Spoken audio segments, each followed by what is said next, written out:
అందరికీ నమస్కారం. రెండవ రోజు పారాయణ చేయవలసినది. వశిష్ఠ మహర్షి జనక మహారాజుతో మరలా ఈ విధంగా చెప్పడము మొదలుపెట్టాడు. కార్తీక సోమవారం మహిమ. జనక మహారాజా, కార్తీక మాసంలో శివునికి ప్రీతి కోసము ఎవడు సోమవారము వ్రతాన్ని ఆచరిస్తారో వారు తప్పక కైలాసములో నివసిస్తాడు. కార్తీక సోమవారం నాడు స్నాన దాన జపాలలో ఏ ఒక్కటి ఆచరించినా 1000 అశ్వమేధ యాగాలు చేసిన ఫలాన్ని పొందుతాడు. ఈ మాసములో ఉపవాసము, ఏకభక్తము, రాత్రి భోజనము, యాచించగా భోజనము పెట్టడం, కార్తీక మాసం చేయడం, పుష్పాల దానం చేయటము అనేవి 6 సమానమైన ఫలితాలనిస్తాయి.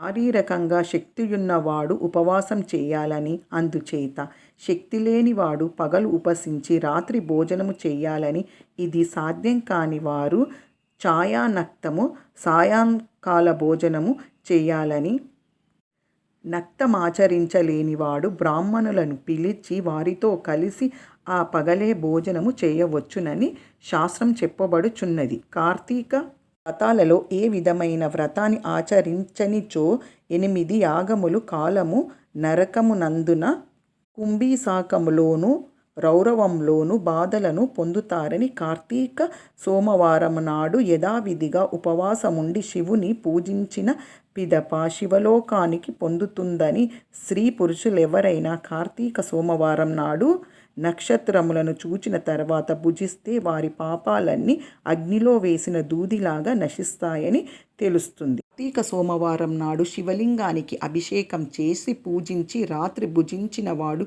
శివునికి ప్రీతి పాత్రుడవుతాడు తెలుస్తుంది. ఈ విషయాన్ని తెలియచేసే ఒక కథ చెప్తాను విను. కైలాసమునకు వెళ్ళిన కుక్క కథ. కాశ్మీర్ దేశంలో యజ్ఞం అనే పురోహితుడుండేవాడు.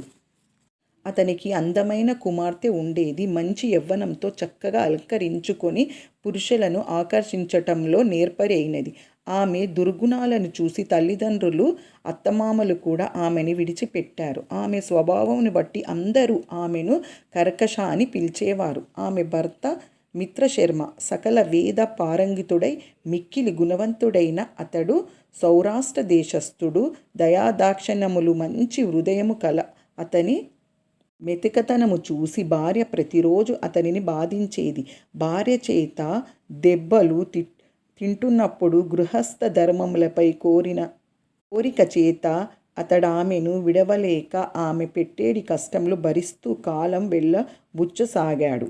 ఇలా ఉండగా ఒకనాడు కర్కశతో శారీరక సంబంధం గల పరపురుషులు డబ్బు నగలు మొదలైనవి తృప్తిగా ఇచ్చి తమ సంభోగమునకు మిత్రశర్మ వల్ల భంగమును కలుగుచున్నదని కనుక భర్తను చంపమని చెప్పెను.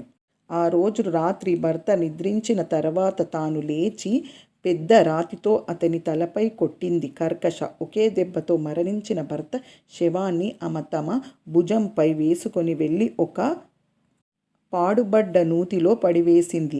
ఈ విధంగా భర్తను చంపిన కర్కశ కామశాస్త్ర ప్రవీణులైన అనేక మంది పురుషులతో సంభోగిస్తూ భర్తపై అనురాగము కలిగియున్న ఇతర స్త్రీలను కూడా తన దుర్బాధలతో చెడగొట్టి వారిని కూడా తన వెంట తిప్పడం మొదలుపెట్టింది. కాలక్రమంగా నాస్తికురాలైన ఆమె చింతనను వ్యతిరేకించింది. ఈ విధంగా యాదేచిక పరపురుషులతో సంచరించిన ఆమె యవ్వనం నశించి ముసలితనం సంక్రమించింది. శరీరమంతా వివిధ రకములైన కురుపులు పుట్టి పురుగులతో లుకలుకలాడి దుర్మనంతో చివరికి అనేక బాధలు మరణించింది. ఈ విధంగా మరణించిన కర్కశకు యమదూతలు నరకమునకు తీసుకొని పోయి మండుతున్న ఇనుప స్తంభమును ఆలింగనము చేయించి సీసమును కాల్చి చెవులలో పోసి అనేక విధాలుగా నరకబాధలను పెట్టిరి. ఈ విధంగా తాను చేసిన పాపములు తన యందు తరాలలో 10 మందితో కలిపి తర్వాత 10 తరములు గడుచు వరకు నరకబాధలను అనుభవించి చివరకు 15వ సార్లు భూమిపై కుక్కగా జన్మించింది. ఇలా 15వ జన్మలో దేశంలోని ఒక బ్రాహ్మణుని ఇంటిలో కుక్కగా పుట్టింది. కర్కశ ఇంటింటికి తిరగడం మొదలుపెట్టింది. ఇలా ఉండగా ఆ బ్రాహ్మణుడు కార్తీక మాసములో సోమవారం నాడు పగలంతా ఉపవసించి చేసి తన ఇంటిలో శివలింగానికి అభిషేక పూజాదులు ఆచరించి నక్షత్రంను చూచిన తర్వాత నివేదన చేసిన బలిదానము చేయుటకు బయటకు వచ్చి నివేదన చేసిన పదార్థమును కొంత నేలపై ఉంచి వెళ్ళాడు. కుక్క తిరుగుతున్న కర్కశ ఆ రోజంతా తిండి దొరకక నీరసించినదై ఆ రోజు రాత్రి బలి ఉంచిన పదార్థములు తిని ఆ పుణ్యఫలముల వలన పూర్వజన్మ స్మృతిని పొంది రక్షించండి రక్షించండి అని గట్టిగా అరిచింది. బ్రాహ్మణుడు బయటకి వచ్చి ఆశ్చర్యంతో అసలు విషయం చెప్పమని ఆ కర్కశను అడిగాడు. ఇందుకు ఆ కర్కశ తన పూర్వజన్మ వృత్తాంతాన్ని బ్రాహ్మణునికి వివరించి, ఓ బ్రాహ్మణోత్తమ, ఎన్నెన్నో పాపములు చేసిన నేను అనేక నరకములు బాధలు అనుభవించి 15 సార్లు కుక్కగా జన్మించి చివరికిప్పుడు ఈ విధంగా పూర్వజన్మ జ్ఞాన ఎలా కలిగిందో చెప్పమని అడిగింది.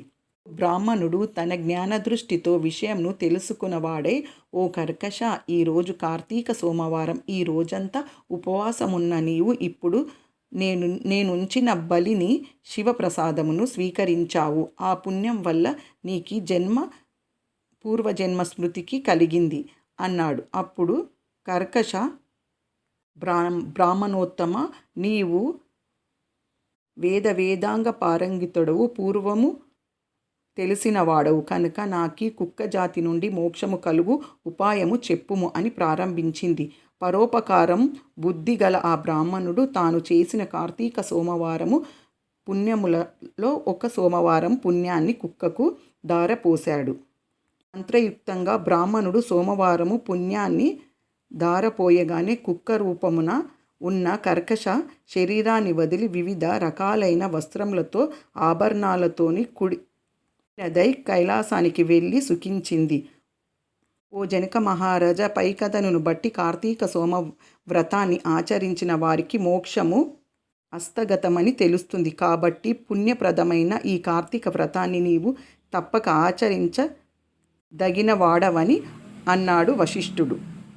2వ అధ్యాయం సమాప్తం.